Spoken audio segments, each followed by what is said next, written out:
সত্যি কথা বলতে ভগবান আমাকে যেমন বানিয়েছে আমি কিন্তু আমার চেহারা নিয়ে ভীষণ হ্যাপি।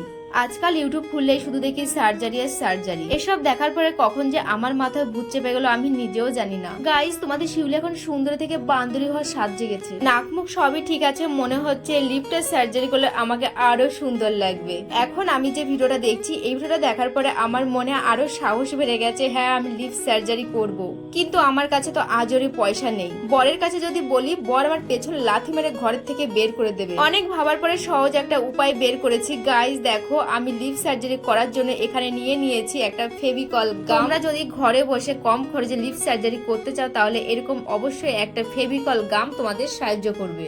ফেভিকল গামটা এখন আমি ঠোঁটের উপরে আর নিচে লাগিয়ে নেব। বড্ড চিন্তায় আছি গাইস, সার্জারি করার পরে মানুষজন আমাকে কি চিনতে পারবে কিনা। আর ফেভিকল গাম লাগালে কোনো রকম কোনো ক্ষতি হবে না। তোমরা আমার আগে একটা ভিডিওতে দেখেছো আমি মুখে লাগিয়েছিলাম, বাট কোনো রকম কোনো ক্ষতি হয়নি, কিন্তু বুকের সাহস থাকতে হবে। ফেভিকল গামটা লাগালে একটু অদ্ভুত দেখতে লাগবে, এমনিতেও লিপ সার্জারি করলে মানুষকে অদ্ভুতই লাগে দেখতে। ফেভিকল গামটা লাগানোর পরে হাত দিয়ে একটু হাওয়া করে নিচ্ছি শুকানোর জন্য। চলো একবার ট্রাই করে দেখি। মনে হচ্ছে হালকা একটু টান ধরেছে। এ বাবা, এ কি বিচ্ছির দেখতে লাগছে। হায় রে হরি, সার্জারি আগে এরকম দেখতে লাগছে, সার্জারি পরে না জানি কেমন লাগবে দেখতে আমাকে। চলো, একবার হয়নি তাতে কি হয়েছে, বারবার ট্রাই করতে হবে, হাল ছাড়া যাবে না।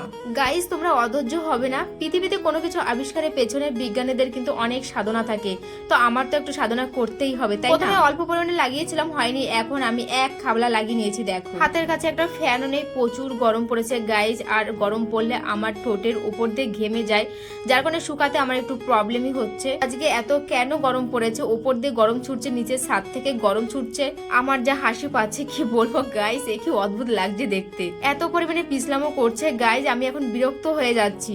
তোমাদের শিউলির হাল ছাড়া মেয়ে না, নিচ থেকে নিয়ে এসেছি আয়না আর নিয়ে এসেছি একটা হাত পাখা। মনের ভেতরে যে কি পরিমাণে অহংকার কাজ করছে গাইজ, নিজেকে অনেক কোটিপতি মনে হচ্ছে। আই এম বড়লোক।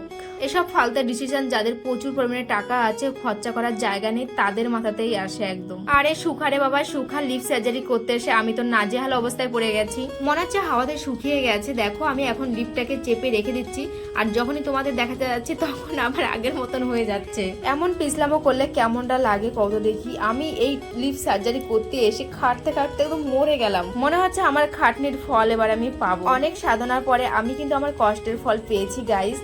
ফাইনালি আমার লিপ সার্জারি হয়ে গেছে, বাট আমি আর একটু করার চেষ্টা করছি, কিন্তু কোনো মতেই হচ্ছে না। আচ্ছা, তোমাদের সবার কাছে আমার একটা কোশ্চেন, আমার ঠোঁটটা যেরকম আছে সেরকম থাকলে আমাকে ভালো লাগবে না, সার্জারি করলে আমাকে ভালো লাগবে? কমেন্ট করে জানিও। তো আজকে আমার এই হ্যাকটা কেমন লাগলো তোমাদের কাছে অবশ্যই কমেন্ট করে জানিও। ভিডিওর মাঝখানে যদি কোনো উল্টোপাল্টা কথা বলে থাকি তাহলে ক্ষমা করে দিও। আমি কিন্তু এখনো চেষ্টা চালিয়েই যাচ্ছি, হাল ছাড়ছি না। তো গাইস, তোমরা তো দেখতে পারলে কোনো মতেই হলো না। এই ঠোঁটটা হচ্ছে তো, উপরে ঠোঁট হচ্ছে না, তো এখানে আমি হাল ছাড়ছি না, চেষ্টা করবো আবার।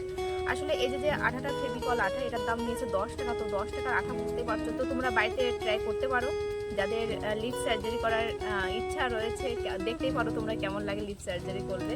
ঠিক আছে, তো চলো আজ ভিডিওটা আমি এখানে শেষ করছি। সবাই ভালো থাকো, সুস্থ থাকো। কেমন লাগলো ভিডিওটা তোমাদের কাছে অবশ্যই কমেন্ট করে জানিও, আর যদি ভালো লাগে লাইক শেয়ার করতে একদমই ভুলবে না। সবাইকে জানাই টাটা।